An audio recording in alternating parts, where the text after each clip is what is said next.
I'd like to thank Audible for sponsoring today's video. I don't often have the time anymore to read books or graphic novels unless I'm traveling or going to the bathroom. However, throughout the years I found it much easier to listen to podcasts, and in time that's when I discovered audiobooks. Audible is a leading provider of premium digital spoken audio information and entertainment on the internet, where many inspiring voices and compelling stories open listeners up to new experiences and ways of thinking. Bestsellers, self-improvement programs, memoirs, audio-guided fitness and meditation programs, all professionally narrated by actors, authors, and motivational speakers. Audible members now get more than ever before, and using the easy-to-access app, you can download your choices on your iPhone, Android, or Amazon Fire tablet device so that it's always available whenever it's convenient for you. And your books are yours to keep, even if you decide to cancel your subscription. That said, you can get started with a 30-day Audible trial, complete with your first audiobook and 2 Audible originals for free. Visit audible.com/Johnny, or you can text Johnny to 500-500 to get yourself listening to the large selection of content available at your fingertips. Personally, I recommend taking a listen to Bryan Cranston's A Life in Parts, his award-winning 2017 autobiography. I'm just in love with the dude. God, he's such a great actor. And I'm fascinated by his upbringing, how he processes all the raw emotions when preparing for a scene in something like, Breaking Bad, one of my favorite television shows of all time. If you want pure auditory pleasure for your ears, I can't recommend it enough. Really makes you appreciate an actor's craft, no matter the product. And again, you can get started with a 30-day Audible trial complete with your first audiobook and 2 Audible originals for free. Visit audible.com/Johnny, or you can text the word Johnny to 500-500. Are you ready for round 2?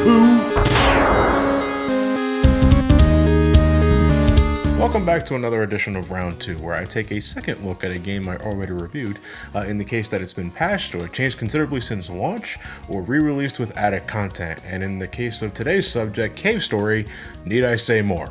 Originally starting as a freeware title for computers in 2004, original creator Daisuke Amaya, making sure I'm pronouncing the name properly this time, helped put the indie scene on the map with his one-man take on the Metroidvania formula, complete with a cute cast of characters with deeply depressing and confusing moments. The game would serve as an inspiration for future indie developers to show that with enough time and effort, even a single person can make something remarkably solid. In a few years' time, publisher Nicholas would help Cave Story become more widespread. In 2013, I looked at the version available on WiiWare, God rest its soul, which sported updated graphics and a remixed soundtrack that I actually don't like very much. Original beats it by a landslide. But by this time, the game was already on several platforms. The 2004 PC original, it had a PSP release in 2007, but that required homebrew, so I'm not sure if that counts officially. You be the judge. It was released for the Nintendo DSi, the 3DS, both the original on the eShop and a complete 2.5D overhaul that I still haven't experienced as of this video. The Mac OS X, Linux, GP2X, the Amiga, a graphing calculator, good lord. Starting in 2011, Cave Story Plus began making its rounds, which had the updated graphics from the WiiWare release and additional side content like the Wind Fortress, as well as several other challenges added in future updates.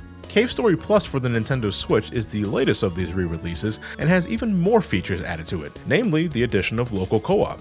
But I won't lie, this kind of thing does annoy me in some regard. I love Cave Story. I fell in love at first play when I originally looked at it, but for every major re-release they add something to it to make you want to buy it again. It's like Nicholas really loved Street Fighter 2's business model in a day and age where it's probably better to just release all these fancy add-ons as DLC, even if over half of the consoles it was released are dead, so to speak. Let's put it this way, I wouldn't be surprised if there was another release of this game in the next gen and it has more shit in it, making this purchase obsolete. Nicholas is milking this for all it's worth. But a concern for another day. Let's start with the cosmetics. Cave Story Plus on the Switch lets you choose between the enhanced WiiWare graphics or the original 2004 sprites, in case you got a nostalgia boner for that retro stuff. I always play with the enhanced graphics on. I legitimately like the added detail to every character, as well as their enhanced character portraits, which in this version of the game are now somewhat animated. It's a small update, but one I do enjoy. There's also been several graphical tweaks added to weapons and background elements, rather negligible all around, but if you played earlier versions, they're easier to notice and appreciate. Not at all a selling point though. If you play the game in October or December, you even get some unique holiday themes. The Christmas stuff is alright. It's cool to see some areas get some added decorations and you got everyone in winter attire, but the Halloween stuff is fantastic. Everybody is dressed in different costumes, including bosses, and I love it. Darth Vader the Fisherman, the Doctor dresses Dracula, meaning we can actually call him Dr. Acula, Sue is Princess Peach, Misery is Morgan from Darkstalkers, Professor Booster gets a Freddy Krueger costume, and that's brilliant. You have to ignore this man when he's injured to get the best ending, and what better way to go players into ignoring the poor fuck than by making him the Springwood Slasher. Quote gets this zombie makeup, which is pretty lame comparatively speaking, but Curly gets a Samus costume, and that is so cool. I can play in this costume in Curly mode and pretend I'm playing a miniature Metroid game complete with Son of a bitch! There's also like 5 different versions of the soundtrack available. Jeez. You got the original score, so that's good. There's also the WiiWare mixes, which, take it or leave it. There's this Famitracker version, which is awesome. It's basically how the music would sound if it were developed for the Famicom, and yeah, I'm totally down for that. There's the remastered score, the one that was included in K-Story 3D originally, and that's pretty damn good, probably the closest I'll get to experiencing K-Story 3D. And finally, there's, okay, I hope I'm pronouncing this right, the Ridiculin cut, or the Ridiculin cut, I don't know, but it's the folks behind the Binding of Isaac Rebirth soundtrack. Yeah, they made their own take on it, and it's a little overdone if I'm going to be honest, but individually sounds just fine. I'd say my favorites are the Famitracker and the remastered score, with the original compositions coming a close third. Now, I really didn't spend time on any of the side modes when I looked at K-Story 6 years ago. Not that the WiiWare version didn't have some of them, I just thought reviewing the main story was enough. But it turns out I wasn't missing much at all. The Machine Gun Challenge, the Sand Pit, the Sanctuary Time Attack, Boss Attack, Wind Fortress, and Nemesis Challenge are all mini-games you can complete in under 10 minutes apiece. Sanctuary Time Attack and Boss Attack are exactly what they sound like. You try and complete the Sacred Grounds under a certain time, without the missile launcher is absolute torture. Or you can take on all the game's bosses one after the other, but it's not really a boss rush since you can refill your health and ammo between every fight. You won't get a good time, sure, but it's not very high stakes. I think that's how they want you to get the most out of these modes. It's not a matter of completing them, it's how fast you can do it. Because the Machine Gun Challenge, the Sand Pit, the Nemesis Challenge, these are all painfully short romps that don't offer much. You can only use certain weapons, but if you know your cave story, that isn't really a handicap, and again, they don't last very long. The Wind Fortress is the most unique, it's still rather short, but you use your platforming skills to travel through bottomless pits and other obstacles to get to this boss at the end. A cloning machine that's produced a shitload of naked Curly clones. One part unsettling, I know Curly is a robot, but gotta hope she's an adult robot. Another part confusing, there's no story to this, it's just here, and I guess it's more of a joke than anything, although a little context wouldn't hurt. Who made this thing? Why clone Curly? You finish the thing off and rescue your partner, who's not at all disturbed by her surroundings and just asks if you were having a party. Robots can have orgies. At least I don't think they can. Now, I wouldn't say these extra modes will be worth the investment alone. They're over before you can know it, and if you didn't find them interesting, I doubt you'd be compelled to complete them faster.